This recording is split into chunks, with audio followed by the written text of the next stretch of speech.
मुहर्रम सिर्फ इस्लामी कैलेंडर का पहला महीना नहीं, ये कुर्बानी की वो अलामत है जिसने उम्मत को सब्र और हक पर खड़े रहने का सबक दिया।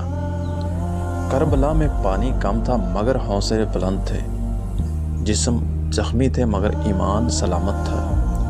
इमाम हुसैन रज़ी अल्लाह ताला अन्हु ने सर कटा दिया मगर सच का झंडा न झुकने दिया। मुहर्रम में याद दिलाता है कि बातिल कितना ही ताकतवर क्यों ना हो, आखिरकार फतह हक की होती है।